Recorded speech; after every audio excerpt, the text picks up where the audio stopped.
Welcome to the first episode of Wino with Ryno. This is such a special experience. I'm Sarah Edwards, Sigma Engineers and Constructors PR, social media, and marketing manager. And I'm here with my boss, CEO, sole owner of Sigma Engineers and Constructors, Robbie Olivier.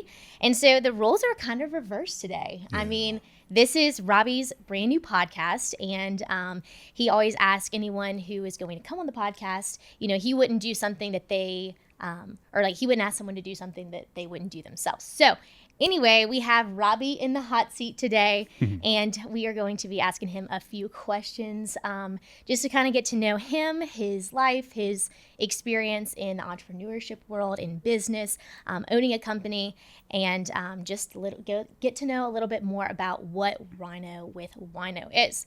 So let's start off from the basics. Wino with Ryno. So Wino with Ryno is aiming to give insights to the lives and careers of CEOs, successful entrepreneurs, and then people who basically have made it within their industries. So each guest is going to have a different drink that best represents they themselves and their career. So this affiliation really kind of helps bring out some of the characteristics in their lives and kind of just helps to draw a parallel and a narrative as to what that overlap looks like within their business. So we're going to cheers today with our waters, electrolytes, to mutual camaraderie, to a thought-provoking conversation, and to a ever-growing community of our listeners and of the special guests that we have on. So without further ado, Robbie Olivier, like I said earlier, he is the sole owner of Sigma Engineers and Constructors. Not only is he that, but he is a professional engineer. He has his hand in the real estate industry, in the world. He is a winemaker. He is a husband. He is a father. He literally just got into cards, trading cards, now a partner with Cards and Culture. You have leadership advisory groups, and you have a nonprofit. So all the different things that you have your hand in, I think it makes it such a cool podcast because you have your hand in so many different things and you have experience in all of it. So I'm excited for the guests to come to just see where that takes us. But without further ado, let's hop into some questions. Robbie, tell us about yourself, high school, college, engineering, how you got where you're at. We would all love to we all look up to people who are in positions like yourself. So tell us about it. How'd you get there? Wow. Yeah. That was a lot. Thanks for the intro. Like Sarah said, this is the kickoff for Wino with Ryno. And as she said, I'd asked her, as we've been talking about it for a while, I want to know what it feels like to be a guest on my show, right? And so I'm effectively my first guest with Sarah filling in for me. I'm honored that you agreed to do it. Thank you very much. And so look, what the podcast is really going to be about, first, just know I'm extremely uncomfortable with this concept, but I'm very much driven to empower people and help people on their journeys. And just based on getting to know a lot of people that are trying to make it or try to better themselves, I've always been compelled to be in their world and help any way I can. And a lot of these folks, including you, have been like, man, this is a great avenue for that, because there's more of us out there that would be interested to hear from people like you and people in your world that are also successful. What is life like? What did it take to get there? And what are they doing now that they've quote unquote made it, right? So just giving people more insight to that, and hopefully people can take something away that helps them on their journey. That's really what it's all about. And just having a lot of fun, right? Yes. So this is going to be upbeat, fun. I'm a really passionate guy. I'm not overly comfortable being in front of the camera, so we're just trying this out. But my guests are going to be rock stars, just like this one. So super pumped to get it lifted off. So a little bit about me. You covered a lot of ground there. Born and raised in Baton Rouge. Went to St. Thomas More and Catholic High. Played a little bit of college ball at Wino. Came back, got my engineering degree at LSU. Moved to Houston for probably 4 or 5 years, worked in the oil field a bit and offshore, and then moved back to this industry in Baton Rouge. And I didn't come back directly to Sigma, but I've been at Sigma for nearly 20 years now. Came in as a mechanical engineer, project manager, then just kind of, there was 14 employees, I think. The guy that just became the CEO hired me. Eventually, I became a small partner. Eventually, we became 50-50, and he retired in 2019. And I became the sole owner then, which was really interesting timing because we officially inked that paperwork, and then 3 months later there was a global pandemic, and my wingman was gone. Right? Good grief. Yeah, and so we can get into all those things and my journey there. But yeah, I've been the CEO at Sigma probably since 2016 or 17, I believe. And I think through that, it's given me a platform. Just out of need, I've learned things. My former partner and I definitely didn't go to business school, didn't know how to run a business. We just had a common philosophy of how we wanted to treat people. And for us, he'd only ever worked at Sigma, actually. I've worked at a bunch of other places. And for me, the one thing I hated was, man, especially in engineering, everything was so serious. Everything was so black and white. Mm-hmm. And what we do is very serious, and it matters. It's about public safety and making the world better. But there was definitely a lack of joy, and I don't know, I just didn't enjoy going to work. And when he interviewed me, I literally said, I've kind of given up on having joy with work. It's just transactional. I just need it to make money, and I'm gonna go live my life. And he was like, well, man, I want to be happy to come to work. And I'm like, well, you can't do that if the people that work for you aren't happy, right? Right. And so that kind of became our mantra, and that was in our interview. I wasn't even working here yet. And what we wanted to set out to build together. And then we got the right people with us, and, took it from 14, and now we're, 230 and growing. And the reason I'm in real estate is because we outgrew the building we were in, and I just went and started researching. A buddy of mine kind of dabbled in real estate, had a connection, wound up putting me in touch with the guy that owned the building we have with the green roof over here. I sat down and negotiated a multi-million-dollar deal. It's the first time I'd ever done that in my life with a very savvy real estate guy. We wound up building a relationship, and now we've done real estate together, and now I do real estate all over the place, and it's just fun. But I learned that out of necessity for the company. So everything's kind of been driven by my development within Sigma. And then I've got just tons of stories. We don't have time to get into all of them today about my own development as a manager and what I've learned, those insights, looking back on the way I handled things, and just the ability to hear the feedback and learn from it. And to me, that's one of the key pillars if you're looking to get ahead. If you're looking to grow, you got to be able to look in the mirror and ask yourself the tough questions and ask other people to give you those insights, because you got blind spots. I mean, we all do. I think the key for me is I'm trying to make them as small as possible, right? And gain that awareness. And then what are you going to do with it when you get the information, right?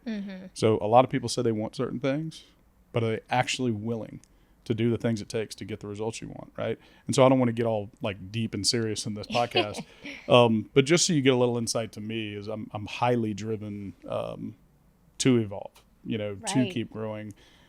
And I've been through enough of it. It's just like any sport you play, right? You've got to practice and you got to fail, and then you got to get coached, right? You need other people in your life to help you, and it takes more than just you, right?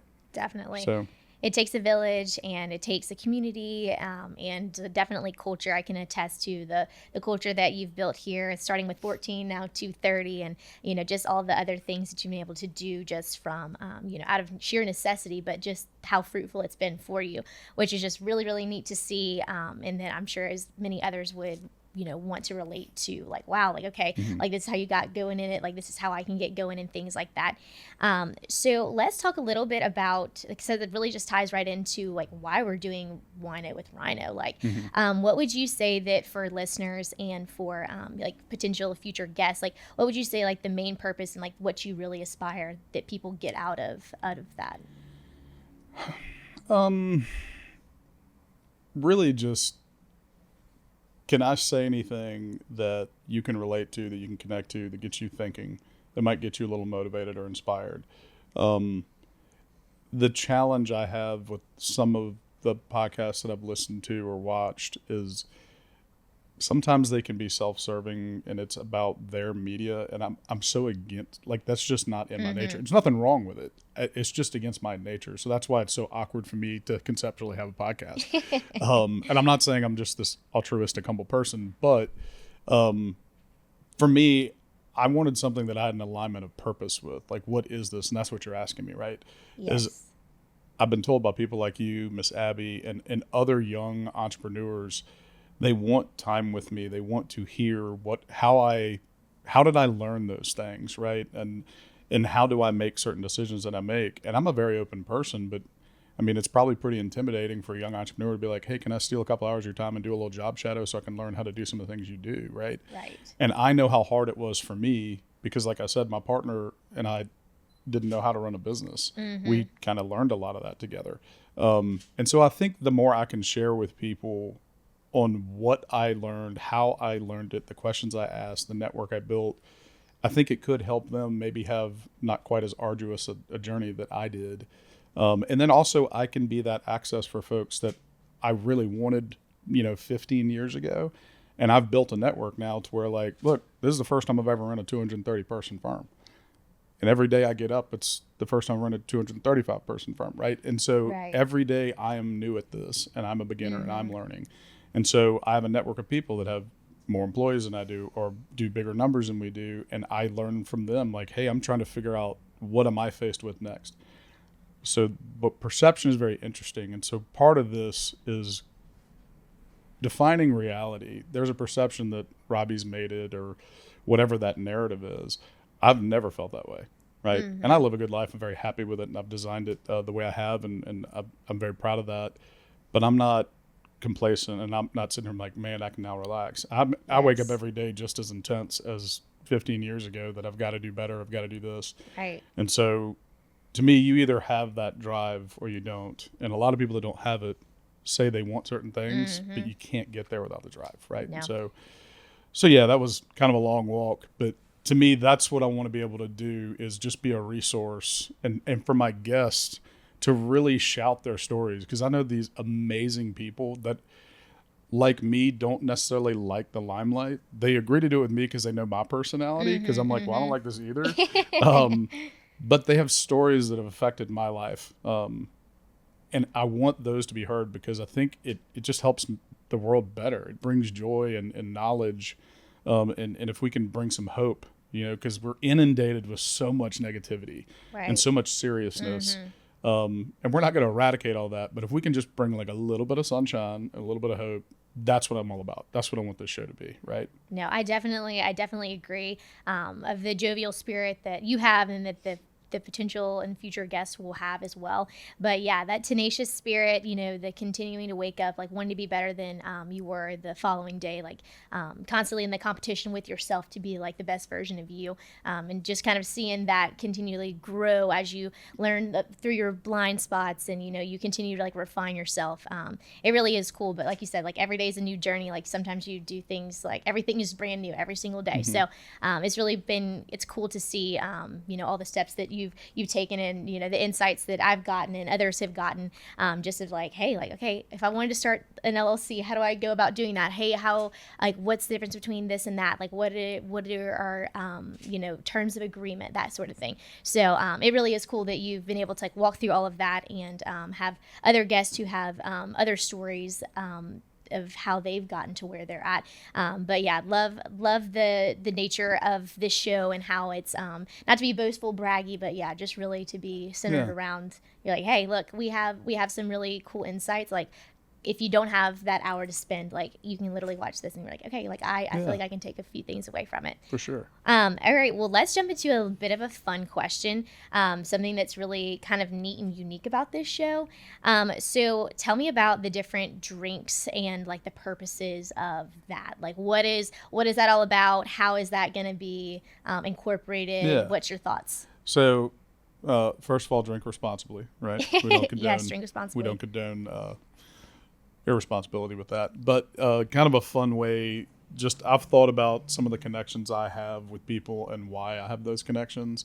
And to me, fine spirits, I love the science and the art. So my engineering side very much appreciates what goes into making it. I'm very curious about that. Why does it taste like this? Why does this taste different than that?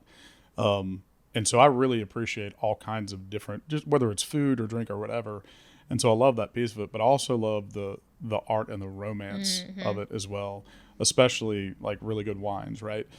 And the thing for me about those is every alcohol I drink, I think of an experience or a person that I've either shared that with, or it just makes me think about them, right? Like I used to be a really big Scotch guy, and I could drink 10 different Scotches and tell you who I've drank that Scotch with. And I can tell you, oh, that's that person. My buddy Tad loves Highland Park. So anytime I drink Highland Park, I think of him and our relationship, right? And so in a nutshell, that's really it. And so thematically with the show, it's just kind of a fun way to kind of break the ice of the podcast of, hey, why are we drinking this today? Why is it in our relationship? Can you share a story about that? Right. Yeah. Love that. And then it can literally be dropped after that, or it can be a continuation of, okay, well, this actually defines a lot about our relationship, right? And the way this was made, or the experience you have with it really exemplifies something unique about that person or our relationship. Yes. So that's kind of the hook, if you will. Yeah. No, I think that's going to be such a cool hook. Like you said, regardless if it's kind of kept out through like the theme of the show, or if it's kind of dropped after. I think there's so much significance, and that's really kind of cool how you could pinpoint 10 different people with that. And so my brain always works that way, is connectivity. Like you're not a big drinker, right? And you and I, like, we probably had a beer or champagne maybe once. But like we're drinking water. Like my relationship with you is you're super fit, you're super healthy. That's very important to you. So it is appropriate that we're drinking water. And like when I drink healthy stuff, I might actually think about you or Abby, like people that are into that, right? And so to me, it's not about, okay, let's pound alcohol. It's more of, what is our shared experience? Right? How does it connect us? I love that. That's really good. Kind of shifting gears a little bit. You had mentioned relationships, the connectivity portion of it. Like, how do you think that, and why do you think that having like relationships and the network that you've built has like really positioned you for success? Having all the different connections, like you said, with the real estate, within like different attorneys, lawyers, and then banking, investors. How does that really help shape where you're at, and how is having relationships really gotten you to the point where you're at? Yeah. I realized about 15 years ago, it turns out I don't know everything. Same. But I've always been very curious in how things worked, right? What would get in my way in the past is my need to know the answers and my need for everyone to think I knew the answers, right? The irony is, now that I have a lot more wisdom than I did 15 years ago, I also have a stark reality of just how much I don't know. I mean, it's completely vast, right? And so through my travels, if you will, I would hit a roadblock or the company would hit a roadblock. I would be like a little baby owner, and I didn't understand what ownership meant. I just knew that I could have an ego check, that I could say I was a part owner in a successful company. And that was kind of enough for me, because that's the goal I had set. But then I reached it and I'm like, well, what does that even mean? Right. And so my best friend's uncle is a very accomplished attorney. So I just went and sat down with him. Like, you do a lot of business stuff. Can you kind of educate me? Like, do I have like exposure or liability? Like, if something happens, like, I'm just a little baby piece, right? Right. And then he asked me to, give him the operating agreement. I'm like, what's an operating agreement? Right. Okay. And so that sent me down a path. After that, I mean, I just was relentless in researching like business practices, business laws. I never wanted to be in a situation again where I didn't know what it was. I didn't know what an operating agreement was and why it was important. And so I studied that. I met with other attorneys. He introduced me to other people that own businesses that have been through horrible situations because they didn't have a good operating agreement. And then I went back to my partner and said, I need the operating agreement, and he didn't have one. Right. And he didn't have one with the original founders of Sigma, but what they had was a sales sheet that was basically like on a napkin. I don't even know if it was entirely legal, but they had been operating in that space for years. And I was like, well, man, would you be cool if I take this and formalize it? He was like, yeah, please do. We probably need that the size we're getting. That for a while. and God knows, like, so again, it was out of necessity. It's not something I set out to necessarily do, but the company I wanted to help be a part of leading needed it, right? And somebody had to do it. We're all a bunch of engineers. I was an engineer, project manager. I definitely wasn't running a business, but no one was running the business. For sure. Definitely. So our executive team got together at the time and was just like, hey, somebody's got to take over the wheel here, which means they can't execute projects. So I was bringing in a bunch of business, managing a ton of work, managing a ton of people. And I just said, I've got to probably stop doing that and lean into running the business, which at the time everybody's like, that's stupid. And that year I went from billing 70, 80 hours a week to zero. And the company grew in revenue 40%, which was counterintuitive to all of us at the time because I was one of the main folks driving the work. And we didn't grow in 40% because I'm some business savant. But we grew in 40% because I started to be able to focus on just the business, not be in the business. And so I was able to put things in place, build those relationships and connections, and think of things from a different platform rather than, okay, this client's calling about this project, this employee's coming here, wants to talk about this.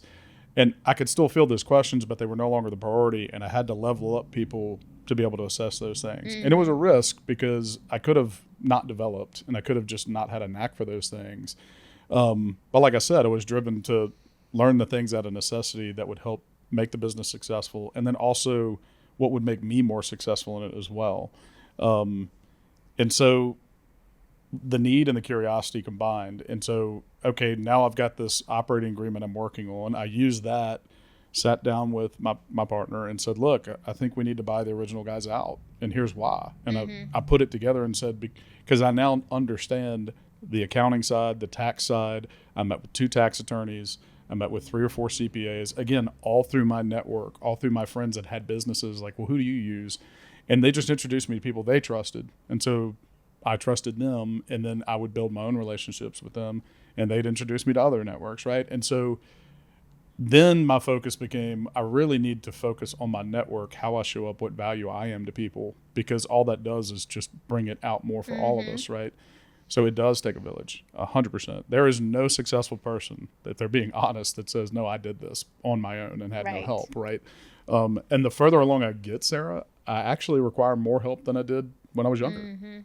And of course I'm into more things, but so I know I'm kind of all over the place with that, but as you're trying to either grow your business or grow in your role or become a leader or just become a better, husband or wife or parent or whatever, is reach out to those people that care about you, ask them for feedback, and then listen to them. Don't get defensive. I was the most defensive person you have ever met in your life to people that were trying to help me. I'm like, no, what? I'm offended you're trying to help me. I'm just trying to help. Right. But it's unlocked so much more for me to just start asking for help, right? And the irony is, now that I do that, people are like, God, I've been for so long, you're so aggravating because I just wanted to help you. And you're just like, no, damn it, I got it. Just the arrogance in that, but anyway, to bring it back up to more of a surface level, is really just, if you don't know something and it's preventing you from getting to where you want to go, ask. And go find people that you think they're where you want to be and go spend time with them. Ask them. Most people in my position would probably love to do that. They probably have some time constraints, right? And some commitments, but they probably would love to help a younger version of themselves, right? Right, for sure. No, I definitely resonate with that, and then just kind of like the always being curious and being conscious of with where you're at and where your feet are, and yeah, like you said, being able to ask for help, and then being able to ask the right questions, being able to spend time, and it's such a cool thing because I've kind of got to see it on like the flip side. It's like, hey, I think I want to do this, not really sure, and you're like, yeah, come on, let's do this. So anyway, it's been really, that's really neat perspective that you have on kind of why you are where you're at, and the people and all the different experiences that have shaped that. Final closing thought before we wrap this up, because obviously you're going to be the host. You're going to be able to speak about all the different things in years to come. So we don't have to do a deep dive today on everything about you. But what would be one piece of information that you could give to someone, or like your best advice to someone who is an aspiring entrepreneur, or just like your best piece of advice for just anybody who wants to listen? That's a big question. It is a big question. I think be very careful on what you're telling yourself about what it is that you want. I think, and I hate to sound like an old guy talking about the younger generation, but what I definitely see in the youth now that's kind of coming into the marketplace, and they're going to be taking over in a big way. They're chasing things that they see that, okay, that looks cool, that looks fun, and they want it on a surface level, but do they really understand what they're wanting, right? I think everybody's like, man, it would be cool to be the CEO, or it'd be cool to own a company or run a company, right? And it can be, right? But why? Why do you want that company, right? Yes. Why do you want to be in a leadership position? Why do you want the things that you think that person has? Get connected solely on what you want. And it's not an easy question. And it took me quite a long time, and I went through a lot of pain to discover that for myself. But when I went through that process and got very humbled through it, I got very connected to my why. And I've ever since that day have been very aligned with purpose. Now every decision I make has to pass that. It has to go through that lens, and it is a yes or no. It either meets that standard or it does not, with everything I do in all aspects of life. And it takes a lot of time and effort in yourself to get to a point where you can be that connected and that driven to, and being very clear on what it is that you're after, right? And it can't be a surface level as I want to be an entrepreneur, I want to be a CEO. For sure. That's all details that can come, is get connected to what you want to do. And what you may find in that process is there might be opportunities that come up for you that have literally nothing to do with being a CEO, or I keep hearing these things about me that I'm a serial entrepreneur in real estate and all that. I literally do not think of myself that way at all. I don't think of myself as a business owner or an entrepreneur. I barely think of myself as a CEO, if I'm being honest. Like, I don't think you see my picture in the dictionary when you look at CEO, right? I'm very unorthodox, but I'm very true to who I am, right? For sure. And sometimes that served me very well in business and relationships, and sometimes it has absolutely not, right? But I know at the end of the day, I'm true to who I am, and I know what I want, and I'm living that. And that's, to me, where I found some joy and some peace. And to me, that should be the thing. If people are looking at me with any kind of envy, it should be, man, he looks like a happy dude that's peaceful and has designed his life in a way where there's a lot of joy in it.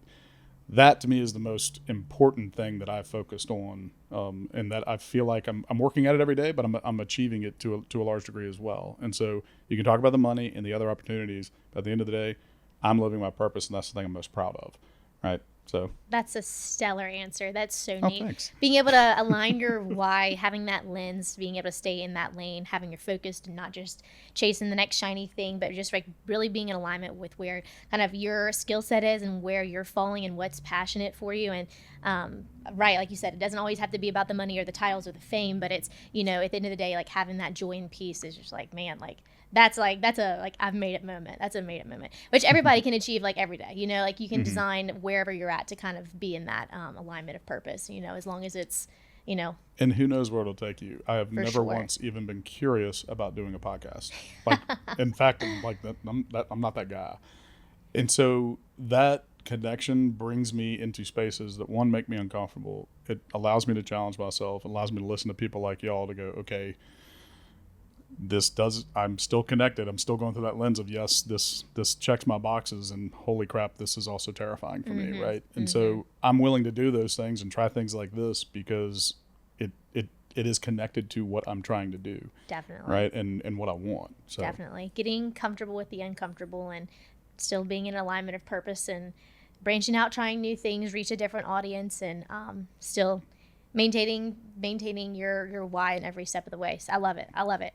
Well, Ravi, thank you so much for coming all the way in today from, we're in his office right now. So, well, we're going to wrap it up. And so make sure that you subscribe to Wino with Ryno. We are going to be found on Instagram, on YouTube, on Spotify, and on Apple Music. So make sure you stay tuned and listen for the upcoming guests that we have. We have some really great people lined up, and you'll get to hear a little bit more about Robbie's Robbie's relationships with all these different people, and there's the more know-how and understanding that he has as he interviews the other guests. So I'm really excited that I got to be the host today, and that's all we got for today. So cheers. Awesome. Cheers. Thank you so much, Sarah. Appreciate you. Thank you, Abby.